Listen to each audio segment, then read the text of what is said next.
Muito bem, queridos, que a graça de Deus, o amor de Cristo esteja sobre sua vida. Estamos aqui, estamos juntos, hein? Nessa viagem maravilhosa de mudanças. A gente vem conversando sobre isso, ó, já faz um tempinho aqui e já estamos quase chegando na conclusão, né? Estamos caminhando para essa conclusão e daqui a pouquinho a gente vai chegar lá. Vai pegando um pouco desses insights, um pouco de cada mensagem, um pouco de cada momento, tá bom? E assim você vai conseguindo ir processando internamente. Você quer relembrar o que eu estava falando? Olha, eu estava falando sobre empilhar o hábito.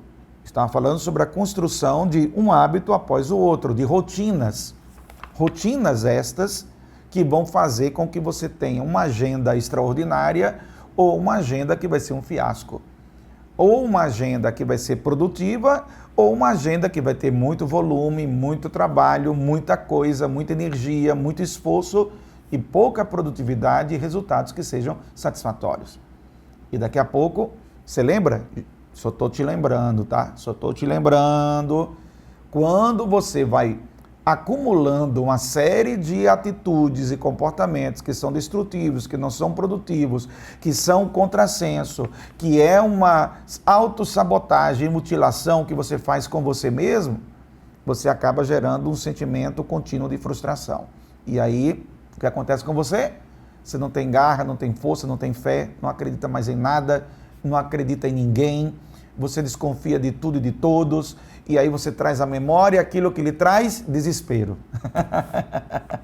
Exatamente.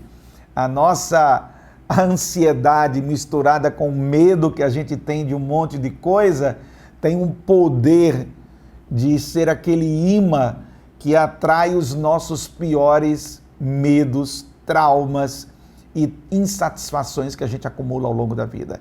E acaba que essa tal da frustração, que é esse imã que eu estou falando, que se empodera dos teus medos, dos teus fracassos, daquilo que deu errado, é esse imã poderoso que vai funcionando como uma esponja que vai absorvendo coisas nocivas para a tua alma, para o teu coração, acaba que você não acredita mais em uma rotina construtiva e você se alimenta da autocomiseração. Entendeu? Você vai tendo um estilo de vida autodestrutivo.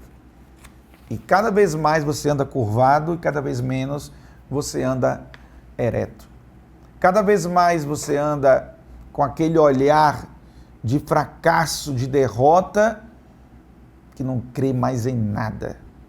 E a frustração faz isso, sabe? A frustração ela vai minando os teus pontos de fé. E você vai simplesmente desistindo de sonhar, de acreditar, de querer ter uma vida melhor, de querer ser uma pessoa melhor, né? Que isso aí é muito mais forte do que querer ter uma vida melhor, porque o ter a vida melhor é um resultado dessa transformação, metamorfose que acontece dentro de você. Essas mudanças externas, elas são muito mais oriundas dos epicentros, dos catalisadores, dos incentivos que acontecem dentro de você, das mudanças que acontecem começando dentro de você. Ok? Então, como é que eu vou... Eu estava falando sobre isso, né? Só estou te lembrando. Eu estou aqui só fazendo aqui um feedback para entrar no próximo passo. Tá bem? Entrar no próximo passo. Então, eu estava falando sobre empilhar o hábito, construir rotinas boas, tá bom? Produtivas, tá legal? Já falamos aí sobre o tempo de tela, o tempo, a higiene do sono para dormir. A gente já falou sobre tudo isso, gente. Ao longo dos programas aqui, a gente tem conversado sobre essas coisas, né? A questão da saúde mental, de você se preparar, ter amigos, ter conexões, ter uma espiritualidade forte. Gente, isso aí é tão importante, ok? Então, tudo isso, construção de uma rotina top. Como é a tua rotina? Como é a tua rotina? Você consegue? Desenha isso aí para você. Bota no papel para você desenhar. Pega papel, caneta e coloca lá, segunda-feira, eu acordo, faço o quê? Pá. Terça, pá. Quarta, vai lá, vai escrevendo. Vai colocando a tua rotina. E nessa construção, você vai conseguindo ver, peraí, olha, isso aqui está faltando constância nisso. Isso aqui eu estou percebendo que não está legal. É assim que a gente faz, né? Você faz planilha financeira? Pastor, não faço isso não. Eu não sei nem para onde vai esse negócio. Você anota suas despesas? Você tem ideia quanto você gasta com cada coisa? Você tem ideia? Bota aí, bota o teu orçamento no mês. Eu gasto com o quê? Eu tenho um aluguel, eu tenho a feira, eu tenho a escola dos meninos, eu tenho roupa, eu tenho... Bota lá. Essas rotinas de você ter esse hábito de ir verificando as coisas e a partir daí estabelecendo padrões que possam te trazer coisas boas. Aí você pode perceber lá na planilha que você está tendo um gasto excessivo com uma coisa muito superficial, uma coisa que não é boa, entendeu? Aí você diz, rapaz, eu estou gastando muito com coisas bobas. De repente eu tenho que redirecionar isso aqui, né? Então, como é que você faz isso? Você faz isso estabelecendo rotinas. Sempre está verificando, sempre está checando. Dá trabalho, mas funciona. É assim que é a vida, gente. Bem-vindo à vida. É assim que é. Estabeleça rotinas, tá? É sobre isso que eu estava tratando com você. E agora, eu vou para mais um passo. Eu vou chamar esse passo aqui, seguindo aqui a lógica que a gente está elaborando dentro do livro Um Dia de Cada Vez. Você vai agora para tentar o arremesso. Chegou a hora de você estabelecer o salto do arremesso. Isso aqui é uma alusão a um jogo de basquete, né? O jogo de basquete, você sabe que você tem lá a cesta para jogar a bola e ela cair lá dentro. E às vezes, você está numa posição que não está muito favorável para fazer o arremesso. Você tem lá uma defesa que está feito um paredão impedindo você de chegar até aquele lugar para você lançar a cesta e marcar seus pontos. E aí, você faz um esforço, enfrenta aquela resistência, aquele paredão, e mesmo sem ter todas as respostas ou equações ou alinhamentos a seu favor, você tenta o arremesso. Chega num ponto em que você diz, eu tenho que tentar. Ficar sem fazer nada é pior para mim. Não é bom para mim. E se eu errar o arremesso? Bom, é pior você não tentar o arremesso. Errar faz parte do processo de querer acertar e também de aprender. Mas a tentativa do arremesso é muito melhor do que simplesmente você não tentar arremessar. E aí você não marcar o ponto que você precisa. Isso é uma alusão a esse jogo de basquete para falar sobre essa questão de você ir adiante, de você avançar, de você tentar alguma coisa nova. E aí eu vou pegar aqui o texto de Romanos, capítulo 12, versículo 2, para trazer para vocês um paralelismo sobre o que eu quero falar, ou sobre o que eu já comecei a falar. Olha o que diz Romanos, capítulo 12, versículo 2. Não se amoldem ao padrão deste mundo, mas transformem-se pela renovação da sua mente. Inclusive o versículo 3 diz que para que vocês conheçam qual seja a boa, perfeita e agradável vontade de Deus. Isso é uma coisa muito interessante. Quando você passa a pensar como a sua vida tem seguido, lembra que eu falei há pouco tempo sobre as rotinas? Sobre a forma como você tem conduzido a sua vida. E as faltas de iniciativa que muitas vezes você tem tido, que tem levado a você ficar na mesma o tempo todo. Tem dois tipos de pessoas. Tem aquela pessoa que vê uma muralha, vê um muro ali na sua frente e ela para diante do muro e fica dizendo, meu Deus, olha que muro aqui na minha frente. Esse muro é muito grande, esse muro é muito forte, esse muro é um empecilho, eu não avanço por causa deste muro. Este é um tipo de pessoa. Tem outro tipo de pessoa que, quando se depara com um muro ali na sua frente, o que é que ele faz? Ele dá uns passozinhos para trás, dá uma olhada para o tamanho do muro e fica calculando o que ele precisa fazer para poder suplantar, para poder ultrapassar, para poder chegar do outro lado e vencer esse muro. Deixa eu ver aqui, quantas pedras tem nesse muro, quantos tijolos tem, quantos metros ele tem. Deixa eu analisar aqui, deixa eu fazer uma análise. Ele recua para trás, naturalmente, ele dá aquele recuo para poder gerar um impulso, fazer sua análise e saltar o muro. Que tipo de pessoa você é? Você está pronto para fazer um arremesso? Ou de tanta preocupação em errar o arremesso, você acaba ficando inoperante e não faz nada diante dos desafios que estão diante de você? O que é que você faz? Se você quiser repetir a história, faça tudo do mesmo jeito. Se você quer escrever a história, faça tudo da maneira como você nunca havia feito. Pense sobre isso. Muito bem, eu terminei a última sequência conversando com você. O que é que eu falei? Deixa eu lembrar aqui para você. Eu te lembro que eu falei, se você repetir a história, se você quer repetir a história, você faz tudo do jeito que sempre você fez. É só fazer tudo do jeito que você sempre fez. A história vai se repetir. É isso que acaba acontecendo de geração a geração. Muitas vezes, hábitos, padrões que uma família tem, passa para a próxima geração, porque os filhos repetem os erros dos pais ou os acertos dos pais. Erros e acertos, para nós, dentro do nosso comportamento, acabam tendo o mesmo padrão de sequência para serem utilizados, para serem usados, para serem aplicados.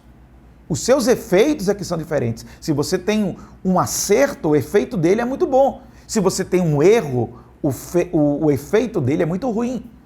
Mas o trabalho que você tem para fazer uma coisa errada é o mesmo trabalho que você tem para fazer uma coisa certa. Dá o mesmo trabalho, entendeu? O que muda aí são os efeitos, as consequências.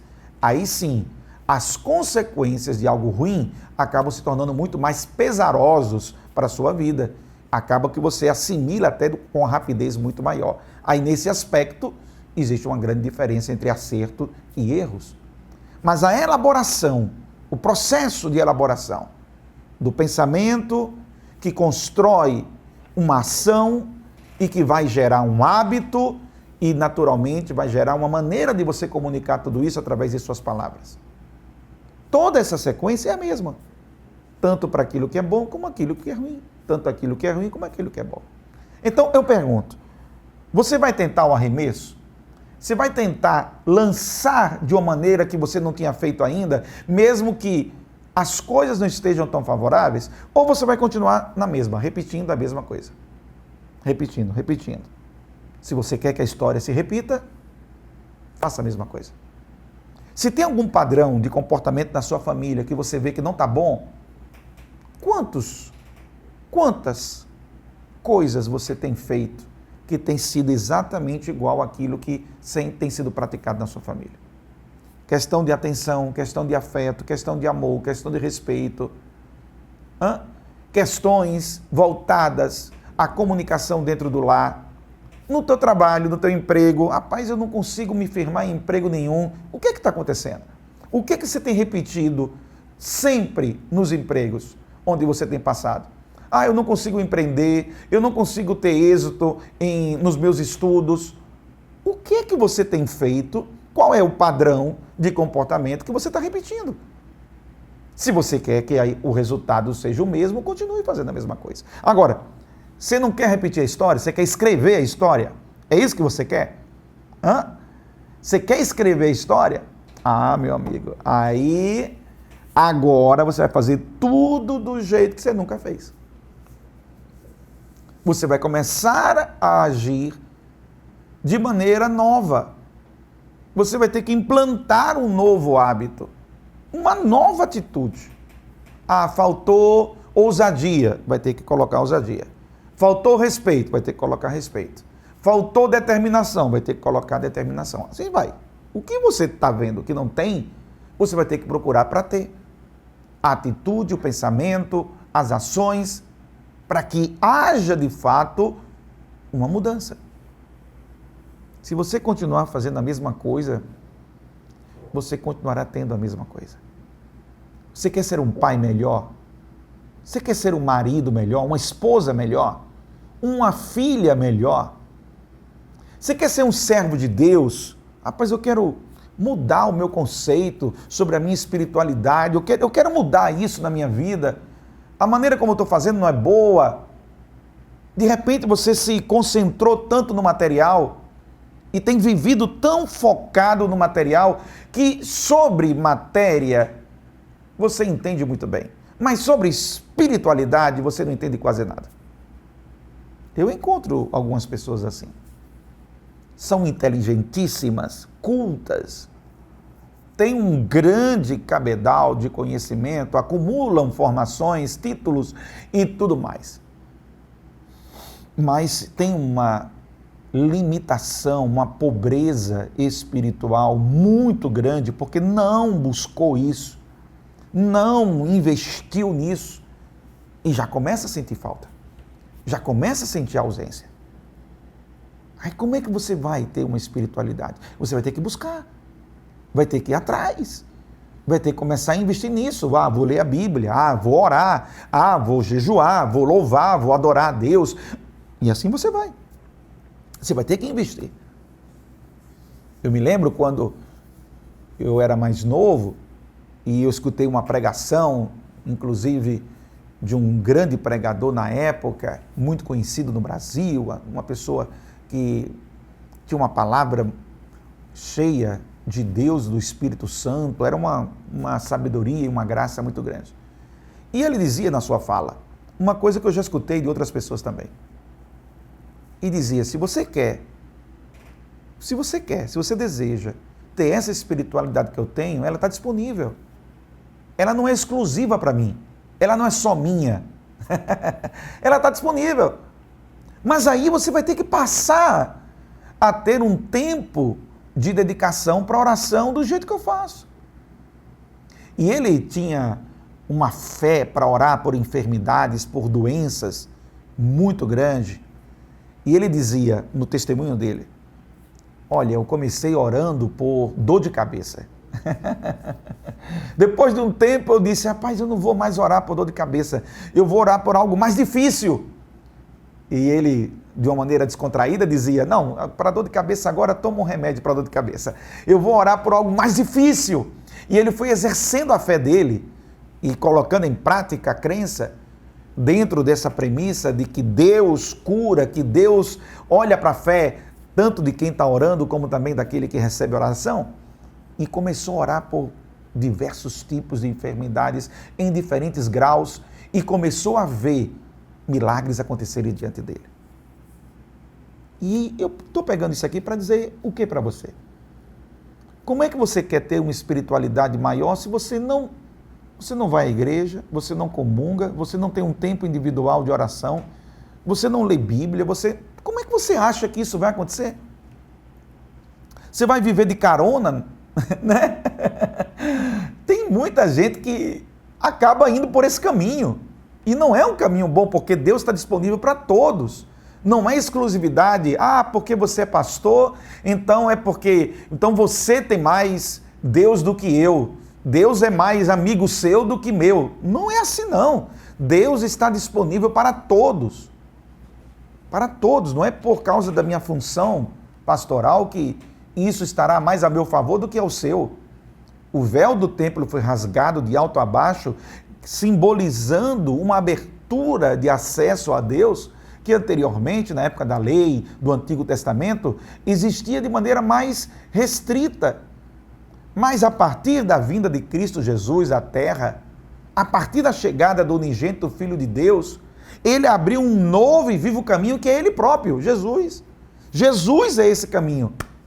que abre a você a oportunidade de você chegar a Deus. Então você tem que sair da zona de conforto, do comodismo, do ceticismo, da descrença, das desilusões, superar seus traumas, vencer as suas desilusões.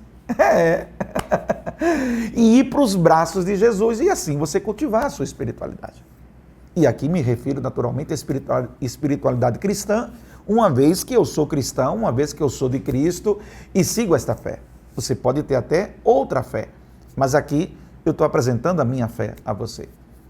E te dizendo, se você buscar, você vai encontrar. Se você ficar bloqueado por causa do costume de estar, essa tendência que a gente já falou lá atrás, desse automatismo que a gente segue, você vai continuar a vida do jeito que ela é. Desse jeitinho. Não vai ter mudança nenhuma. Mas se você quer experimentar algo novo, você vai ter que se abrir para o novo. Você vai ter que se abrir para o novo. Vai ter que começar a implantar coisas novas. Coisas que você ainda não fez, não tentou, e você só se encharcou e só se sabotou. E você vai descobrir tanta coisa linda que você ainda pode viver e você pode fazer. Tá bom? Por hoje é só. Que Deus te abençoe, que a graça de Deus esteja sobre a tua vida. Eu vou orar com você. Pai amado, mais uma vez, neste dia, me coloco em tua presença, juntamente com centenas de pessoas que estão conosco nesse momento. Obrigado por cada uma delas. Te peço, Senhor, que seja com cada uma, fortalece seu coração e que se abram para o novo e experimentem a tua graça e o teu favor. Em nome de Jesus, amém. Tchau, tchau.